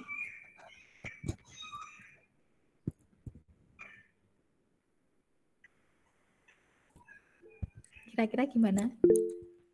Cukup jelas, Bu. Cukup jelas ya. Nah, ini ada Muklis nih. Gimana Muklis? Saya mau nanya Bu, kalau Gimana? singleton tadi Bu, itu dia bisa dibuat untuk kayak pewarisan gitu Bu, kayak ada fungsinya kita buat yang objek baru gitu atau nggak bisa Bu? Kalau pewarisan bukan singleton ya, karena pewarisan itu kan kita ngakses subclass-nya toh. Jadi kan ketika kita butuh subclass kita create objek baru. Nah, kalau menurut saya ini, jadi singleton itu digunakan ketika semua semua fitur yang ada di aplikasi itu mengakses fasilitas yang sama nih teman. Jadi kan contohnya kayak koneksi database. Koneksi database kan semua form di dalam project kita kan ya koneksi database-nya itu nggak mungkin berubah-ubah. Nah, maka kita gunakan pola singleton. Atau untuk nyimpen user yang login, case-nya tadi yang login siapa sih gitu ya. Nah, maka kita gunakan singleton. Ya, tapi kalau untuk pewarisan tergantung nih case-nya pewarisan ini gimana nih Muklis contohnya?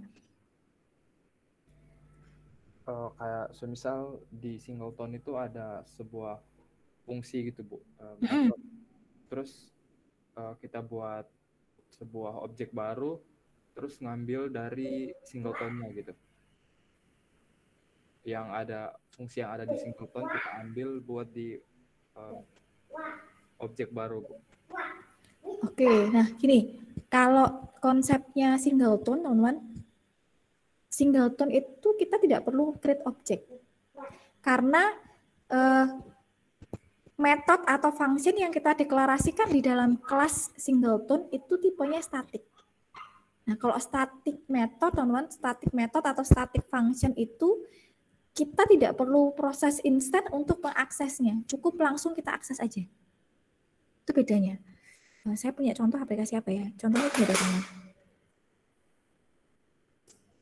Saya contohkan yang singleton gitu ya. Karena biasanya memang rata-rata digunakan untuk koneksi dan case user yang login teman. Rata-rata digunakan untuk itu. Oke, sambil nunggu gitu ya. Karena loadingnya lama nih teman. Oke, jadi kalau kita gunakan pola singleton teman-teman, nggak perlu pewarisan ya teman-teman. Tanpa pewarisan pun gitu ya. Kalau pewarisan berarti subclass-nya teman-teman. Bukan konsepnya sih bukan pewarisan. Nanti kalau pewarisan jatuhnya beda gitu ya teman-teman ya. Jadi singleton tuh bukan pewarisan teman-teman.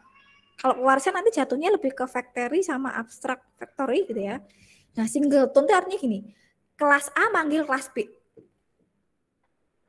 Atau kelas C manggil kelas B. Jadi ada satu kelas nih teman-teman. Saya gambarkan hierarkinya lah. Sebentar. Jadi ini supaya contohnya bisa lebih gampang nih teman. Maksudnya implementasinya di kode tuh kayak gini loh gitu ya. Saya punya contoh untuk koneksi database nih teman. Jadi kalau singleton tuh tidak ada keterkaitan dengan pewarisan sih teman. Jatuhnya sih bukan pewarisan gitu ya. Tapi kelas A ngakses kelas B gitu ya. Atau kelas C ngakses kelas A gitu ya. Jadi ada satu poros kelas nih teman. Kemudian diakses oleh semua kelas nih. Karena proses untuk semua kelas nih sama nih. Ya. Kelas B, C, D, E, F, G sampai Z nih misalkan prosesnya sama nih. Dia ngakses ke kelas A semua nih. Ya. Nah, kalau konsepnya singleton teman-teman, ketika kelas B ingin mengakses kelas A, dia nggak perlu instance. Dia nggak perlu, kan kalau kita ngakses kelas kan biasanya A, kemudian nama objeknya apa sama dengan new A, konstruktornya, kan gitu teman. Itu kan artinya kita create objek. Nah, itu nggak boleh teman. Kalau konsepnya singleton, itu nggak boleh. Ya, nah caranya gimana supaya kita bisa mengakses function yang ada di kelas A. Nah, fungsi yang ada di kelas A kita buat menjadi static function. Oke, contohnya saya taruh di mana saya lupa.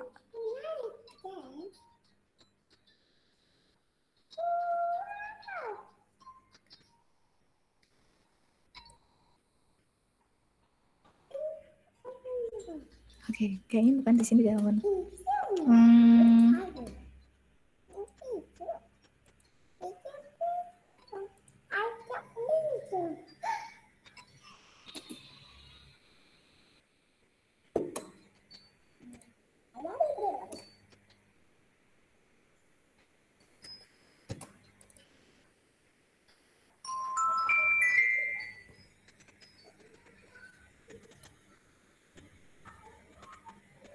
Contohnya sebentar.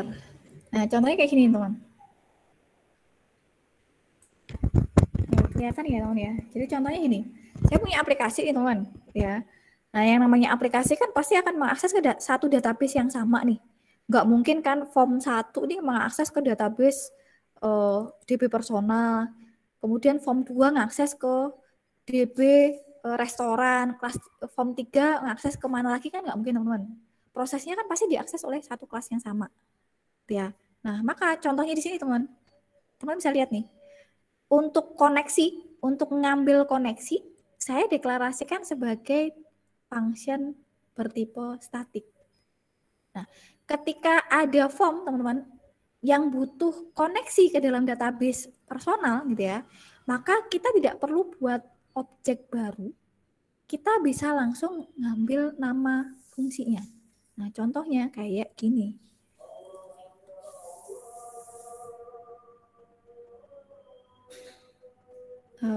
Sebentar.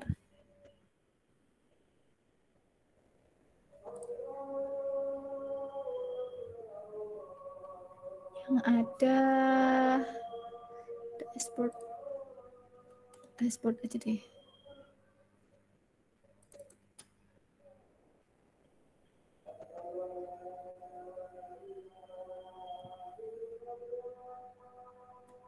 Oke, saya lupa ini polanya gimana gitu ya.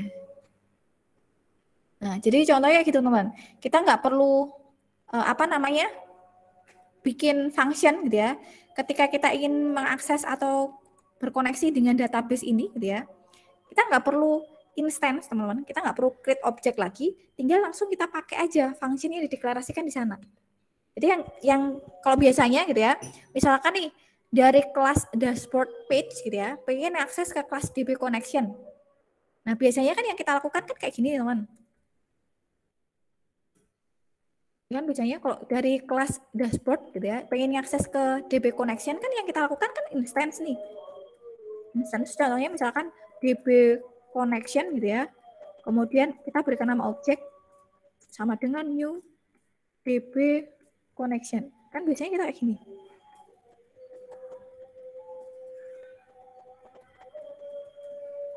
Nah, kalau kita lakukan ini teman-teman, ini artinya kita create objek lagi. Nah, maka ini bukan singleton. Ya, jadi kalau proses yang kayak gini, ini bukan singleton. Nah, kalau singleton gimana? Kalau singleton teman-teman, misalkan saya butuh get koneksi ini. Saya butuh kelas ini nih. Berarti gimana? Nah, tinggal saya deklarasikan objek teman-teman dari kelas connection dari sini. SQL connection ini teman, contohnya gitu ya. Berarti tinggal saya deklarasikan connection sama dengan tanpa instance DB connection titik get connection. Kita panggil function atau metode statiknya. Nah, cuma bisa beda ini. Ini singleton. Tanpa ada instance. Instance kan jadinya kayak gini ya teman ya, new db gitu ya. Baru nanti setelah ini kan kita panggil con.get connection.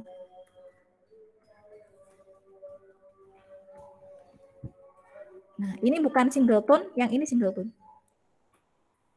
Itu sampelnya. Makanya kalau kita menerapkan singleton, teman-teman, kelas yang dipanggil oleh maksudnya yang jadi poros gitu ya teman ya, yang nanti akan dipanggil oleh kelas-kelas yang lain, function di dalamnya kita deklarasikan dengan tipe statik. Kuncinya di sini. Karena kalau ini statiknya nggak ada, kayak gini nggak bisa jalan, singletonnya nggak bisa jalan teman. Kita harus lakukan ini. Nah, jadi kuncinya adalah dia deklarasikan dengan tipe statik. Gitu. Gitu singleton. Gimana? Sudah bisa dipahami atau bingung teman-teman? Oh iya, Bu. Bisa, Bu. Bisa ya? Ini nanti kita pakai juga nih teman. Kita pakai juga nih. Kayak gini tuh kita pakai untuk koneksi gitu ya. Untuk nyimpan case user yang login nanti kita pakai juga. Gitu. Oke. Untuk yang lainnya adakah yang mau tanyakan teman-teman? Jadi kalau sudah mulai desain pattern tuh rada mumet gitu ya. Saya jelasin aja mumet loh. Gimana caranya supaya teman-teman bisa gampang memahami gitu. Pakai bahasa manusia yang benar dan baik gitu ya. Karena ini rada tricky nih teman-teman kalau desain pattern gitu ya. Kalau kita nggak memahami tuh kadang kebalik-balik tuh loh teman-teman.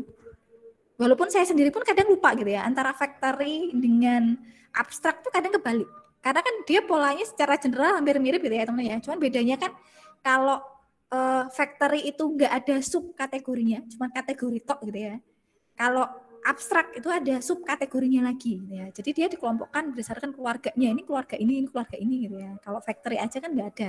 Nah, kadang tuh kebalik juga teman-teman. Tapi kalau builder, prototype, singleton ini bedanya rada jauh gitu ya. Dan dari namanya tuh kita bisa langsung paham, oh maksudnya kayak gini.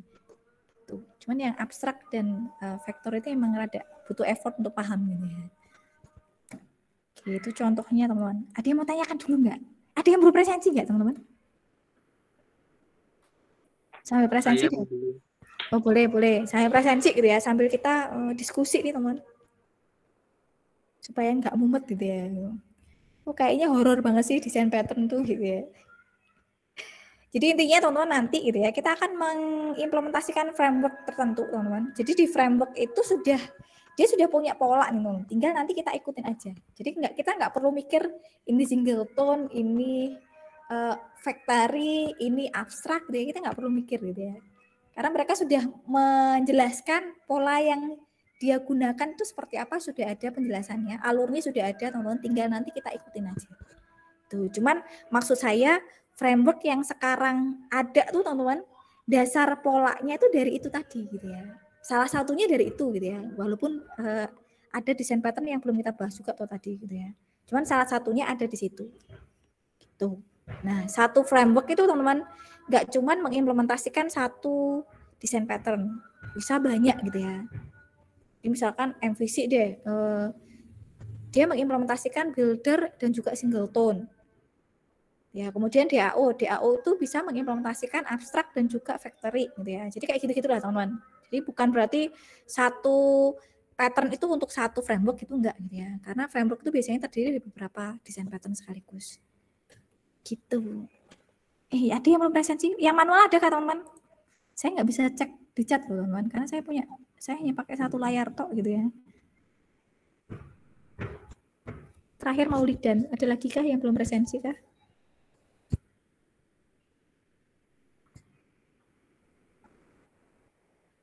Ya ada.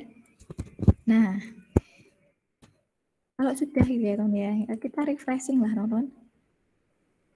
Biar nggak mumet gitu ya. Nah, saya mau contohin nih teman-teman aplikasi perpustakaan gitu ya. Jadi seperti biasa teman-teman. Biar untuk refreshing sekaligus untuk referensi aplikasinya teman-teman gitu ya. Jadi kan kalau kita ngomongin perpustakaan teman-teman, ya aplikasinya kayak gitu gitu ya. Proses bisnisnya ya kayak gitu gitu ya. Nah, cuman ini teman-teman kan ceritanya ketika kita membuat sebuah aplikasi kan yang penting inovasi. Nah, salah satu yang ada di sini tuh adanya RFID, teman-teman. Jadi kalau teman-teman bisa lihat di sini di aplikasinya.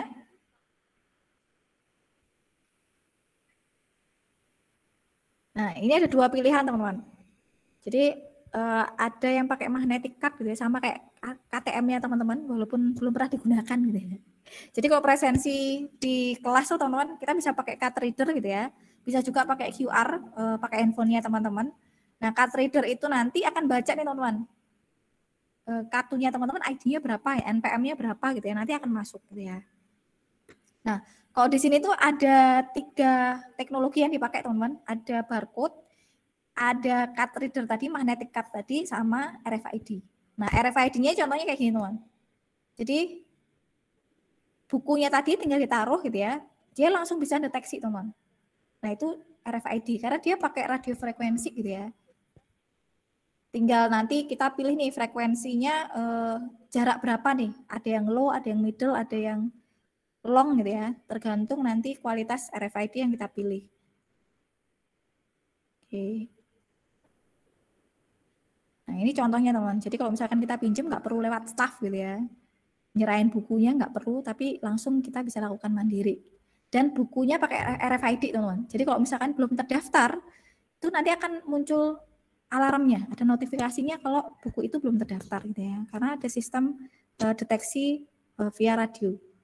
Ini kayak di KTP-nya teman-teman tuh juga ada chipnya ya. Sama konsepnya kayak gini juga teman-teman. Cuman kan ya gitulah ceritanya gitu ya. Nggak jalan juga gitu ya. Nah, kalau tadi untuk peminjamannya teman-teman, ini untuk pengembaliannya teman-teman. Jadi dengan adanya RFID ini teman-teman, salah satu teknologi RFID gitu ya, itu bisa kita manfaatkan untuk peminjaman dan pengembalian buku secara mandiri gitu ya, tanpa melalui staff. Jadi kita ngurangin tenaga staff gitu ya teman-teman ya, untuk menghandle ini. Jadi contohnya gini teman. Jadi kita tinggal masukin aja buku yang ingin kita kembalikan, nanti aplikasi akan deteksi teman. Bukunya apa aja sih yang kita pinjam, yang kita kembalikan, kebalik kan gitu ya. Dan nanti akan muncul nih di layar, oh bukunya ini. Tinggal kita verifikasi aja, konfirmasi aja benar nggak sih bukunya itu gitu ya. Nah ini kan juga teman-teman juga ada hard soft loh, ini bisa diimplementasikan ya teman-teman. Nah ini dicek ya teman-teman ya. Kalau sudah selesai nanti tinggal kita klik finish, nanti ada struk bukti gitu ya bahwa kita sudah melakukan pengembalian. Nah itu perpustakaan teman-teman. Nah, karena kita waktunya mepet banget gitu ya. Nah itu contohnya teman-teman. Jadi barangkali nanti teman-teman mau bikin aplikasi perpustakaan gitu ya, modern smart library gitu ya. Kalau dulu pakai staff, sekarang sudah bisa pinjam sendiri, balikin buku sendiri. Nah itu bisa diimplementasikan teman-teman. Gitu ya. Nah hari ini kayaknya cukup dulu teman-teman. Ada yang mau tanyakan nggak sih? Atau ada yang mau diskusikan dulu deh? Untuk final project-nya ini Bu, itu harus ada proses transaksi atau enggak? Transaksi gimana kan? Kalau yang di situ, gimana ya? Proses transaksi kayak misalkan kayak jual beli kayak kasir gitu, atau gimana? Ya, tergantung apps-nya sih. Kalau apps-nya nggak ada. Kalau apps-nya nggak ada berarti nggak usah emang gitu. Kan jadi lucu dong. Ceritanya aplikasi untuk dapur nih teman-teman, untuk list order dapur. Ternyata ada transaksinya kan nggak sesuai. Nanti disesuaikan sama temanya aja sih. Gitu. Ada yang teman-teman masih bingung untuk tema nggak sih teman-teman? Masih ada kesulitan untuk nyari tema nggak sih? Nanti kita bisa sharing-sharing loh teman-teman. Nggak harus di jam perkuliahan gitu ya. Kalau teman-teman ada kendala untuk misalkan temanya apa ya bingung gitu ya, teman-teman kita bisa sharing-sharing.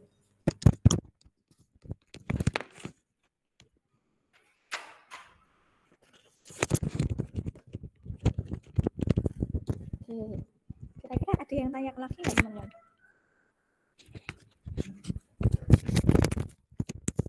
Kayaknya nggak ada ya. Idealnya Bu, Gimana?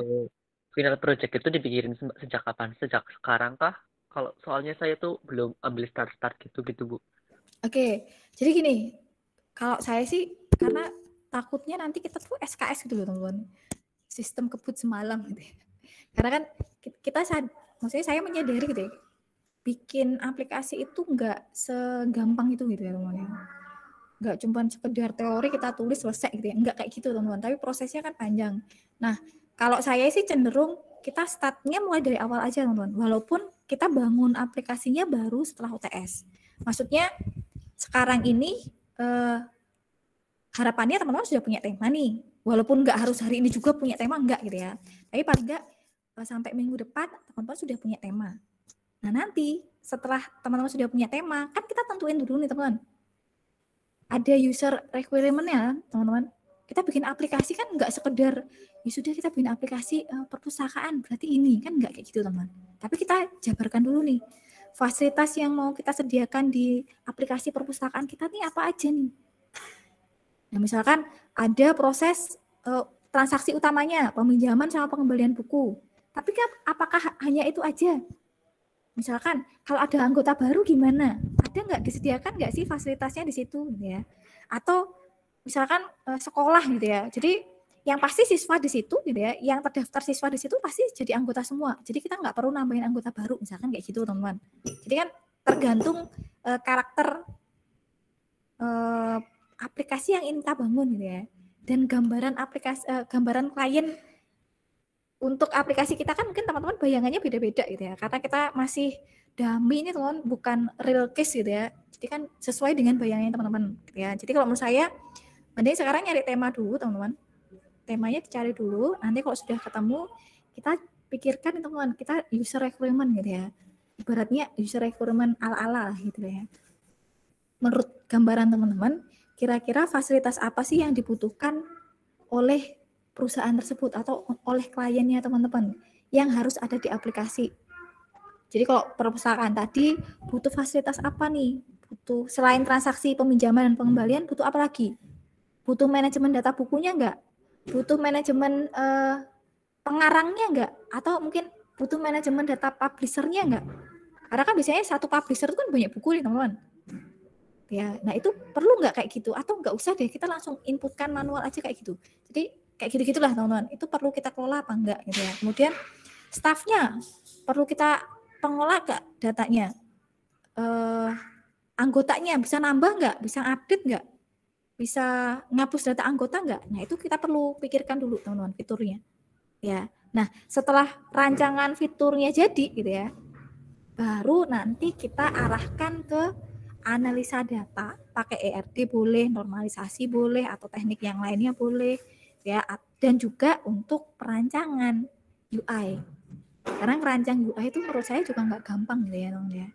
Jadi nanti ketika sudah ketemu nih fiturnya, aplikasi perpustakaan, fiturnya A, B, C, D, E, F, G. Nah, nanti front end mulai nentuin nih kira-kira layoutingnya bagaimana, warnanya gimana, fontnya apa dan lain sebagainya. Mulai dirancang nih teman-teman mock-up-nya. Nah nanti setelah UTS kan sudah jadi semua nih teman. Rancangannya sudah ada, rancangan database-nya sudah ada, mock-up UI-nya sudah ada, tinggal kita implementasikan semua. Gitu.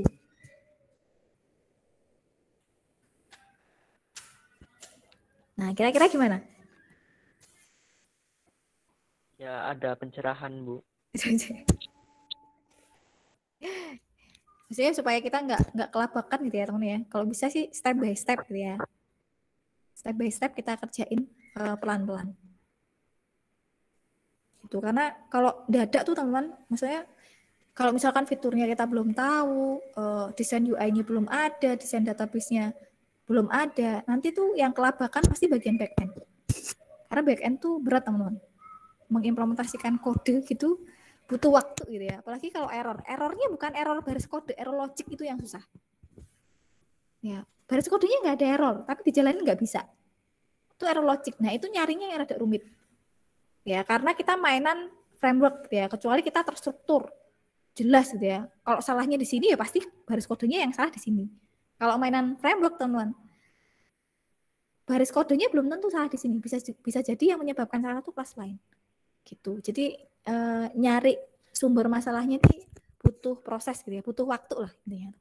Gitu. Jadi kalau bisa sih mulai progres minggu ini. Gitu ya. Oke, ada lagi nggak teman-teman yang mau di-sharingkan dulu?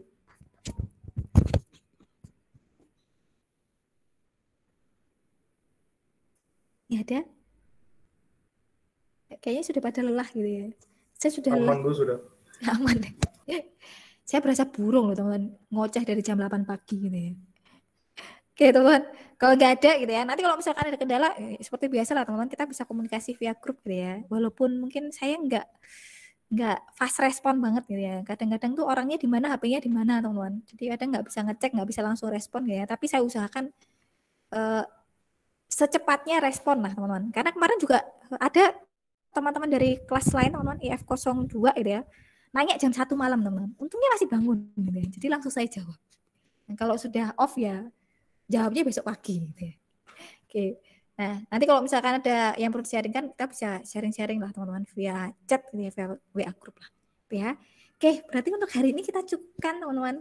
Terima kasih semuanya. Assalamualaikum warahmatullahi wabarakatuh.